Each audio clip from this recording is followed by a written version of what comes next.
जय हिंद। चलो देखते हैं आज क्लास 10 का जो चैप्टर चल रहा है हम लोग का क्या बहुपद। और बहुपद की एक बहुत ही शानदार प्रश्नावली है क्या 2C। और उसका जो बेसिक पार्ट है उसको हम बताते हैं, तब उसके बाद हम इसके सवाल को सॉल्व करते हैं। ठीक है, तो तैयार हो जाओ और इस प्रश्नावली को सीखते हैं। देखो इस प्रश्नावली में क्या दिया है, इस प्रश्नावली में ये दिया है का एक त्रिघात बहुपद के शून्य ज्ञात कीजिए। देखो हम लोग अभी तक पढ़े हैं क्या, द्विघात बहुपद पढ़े हैं, और द्विघात बहुपद के शून्य ज्ञात कीजिए, द्विघात बहुपद का गुणनखंड ज्ञात किए। ठीक है, उसका गुणनखंड किए, उसके बाद हम लोग बहुपद को ज्ञात किए हैं। ठीक है, बहुपद से अब यहाँ पे जो सवाल दे दिया है, कहा है त्रिघात बहुपद के शून्य तथा गुणांकों, मतलब शून्यांकों तथा गुणांकों के बीच संबंध का है। त्रिघात बहुपद दिया रहेगा तो उसके गुणांकों के बीच जो संबंध है उसी को हम लोग देखना है। तो पहले ही हम बता चुके हैं, अगर मान लो द्विघात बहुपद है उसमें 2 शून्यांक आते हैं, और अगर त्रिघात बहुपद है तो इसमें कितने शून्यांक आएंगे, 3 शून्यांक आएंगे, क्योंकि अब 3 घात है। जब त्रिघात रहेगा तो शून्यांक भी बढ़ जाएगा। जैसे द्विघात बहुपद था तो शून्यांक कितने हम लोग देखे हैं, 2 शून्यांक देखे हैं।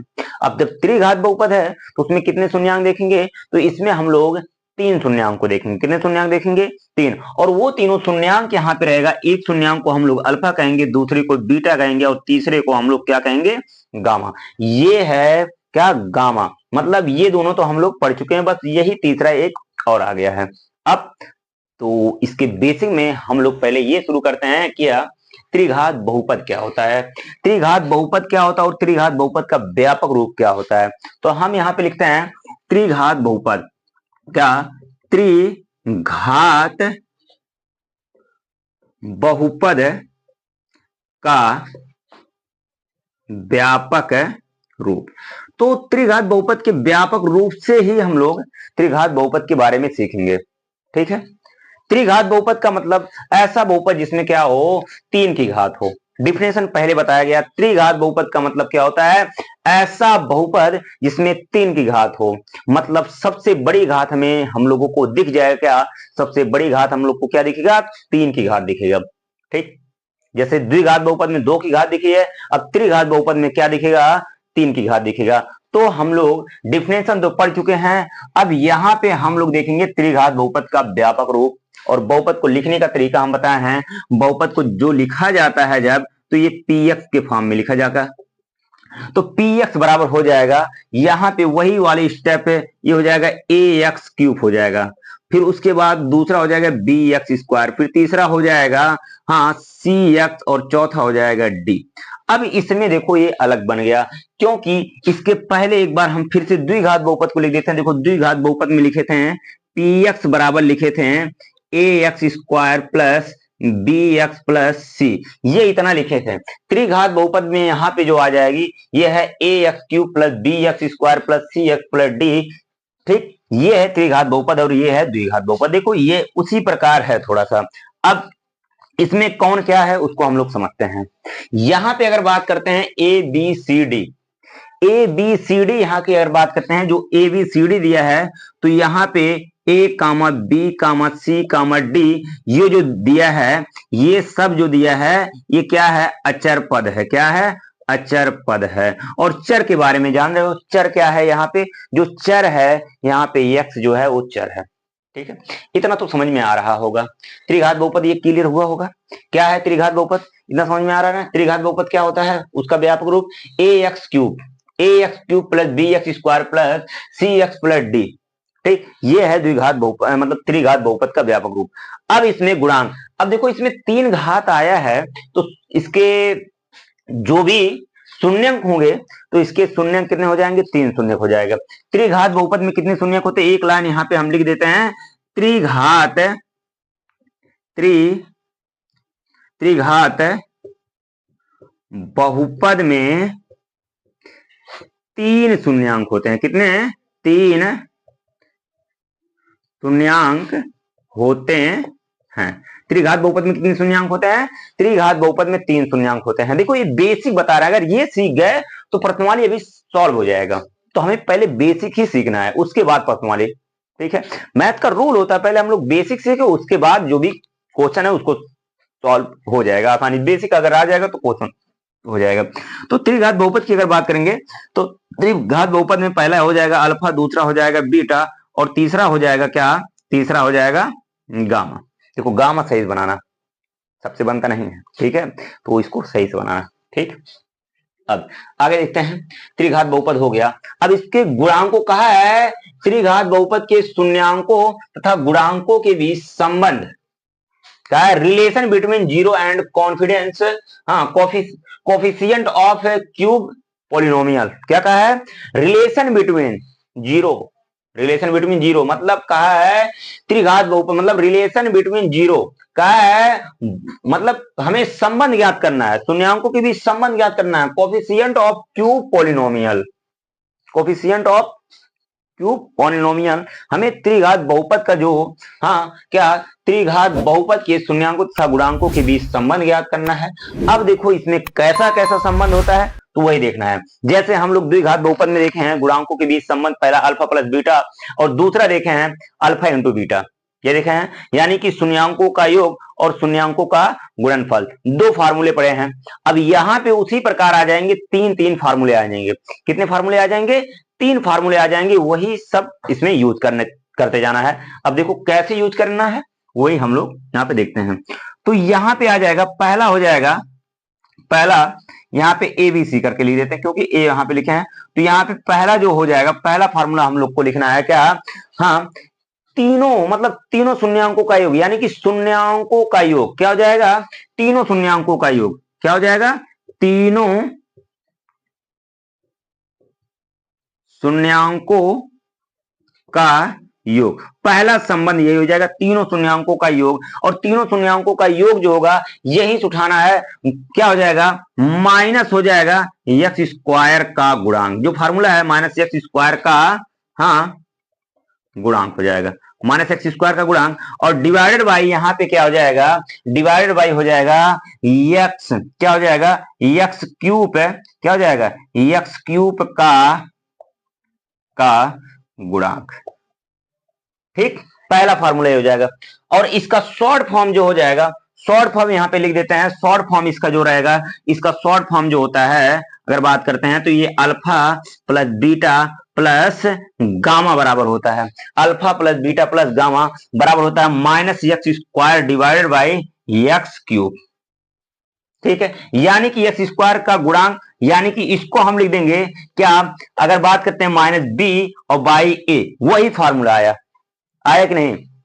देखो पहले भी जैसे अल्फा प्लस बीटा बराबर माइनस बी बाई ए, तो ऐसे alpha plus beta plus gamma बराबर भी माइनस बी बाई ए ही आया है। और इसका जो तीसरा मतलब जो इसका दूसरा संबंध है, दूसरा संबंध होता है दो, ध्यान देना, जो दूसरा इसका संबंध होता है, दूसरे संबंध में यहां पे आता है दो शून्यांकों, ध्यान सुनना, दो शून्यांकों के गुणनफलों का योग, मतलब दो दो शून्यांकों, यानी कि दो दो शून्यांकों के गुणनफलों का योग, मतलब हमें दो दो शून्यांक का आपस में गुणा करना है और उन सब का योग करना है। क्या है, कहा है दो दो दो दो शून्यांकों के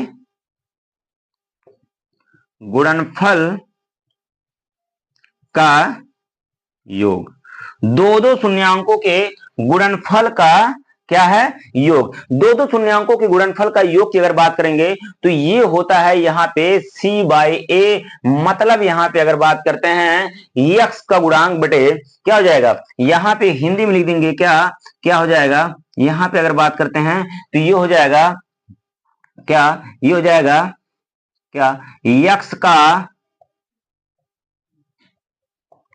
गुणांक, x का गुणांक और डिवाइड बाई क्या हो जाएगा, एक्स क्यूब का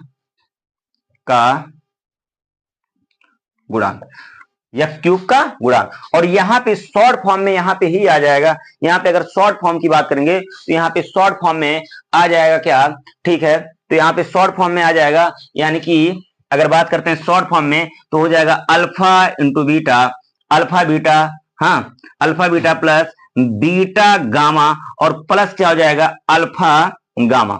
यहाँ पे देखो दो दो शून्यांकों का क्या कर रहे हैं, दो दो शून्यांकों का यहाँ पे हम लोग क्या कर रहे हैं, दो दो शून्यांकों का गुणा कर रहे हैं और उसका योग कर दिए रहे हैं, क्योंकि इसके पहले हम लोग केवल अल्फा इंटू बीटा तक पढ़े हैं।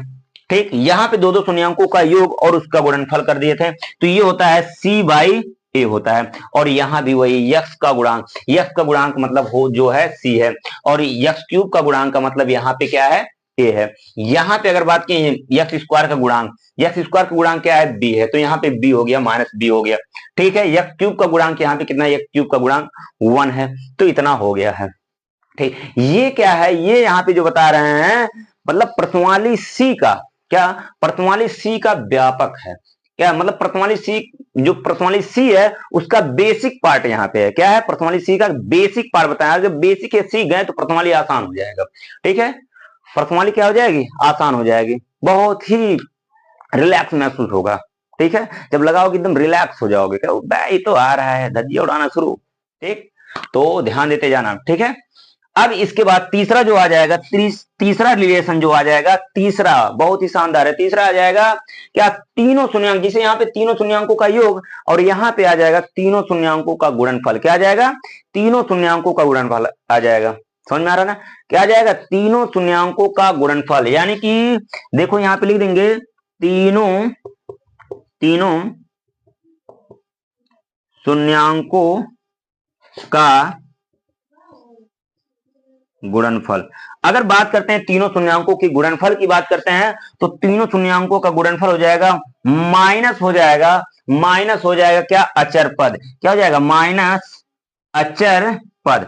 अब अगर तुम सब सोचोगे भाई अचर पद यहाँ कौन है, तो अचर पद यहाँ पे डी केवल, क्योंकि इसके साथ कौन यक्ष नहीं, ये अकेला है, एकरे पास यक्ष ना है, जब जिसके पास यक्ष ना है तो एकदम अकेला ही रहेगा, तो यहाँ पे इसके पास कोई नहीं है, तो ये अचर पद मान लिए हैं यहाँ पे। तो अचर पद यहाँ पे जो है ये क्या है भाई, अचर पद यहाँ पे है डी।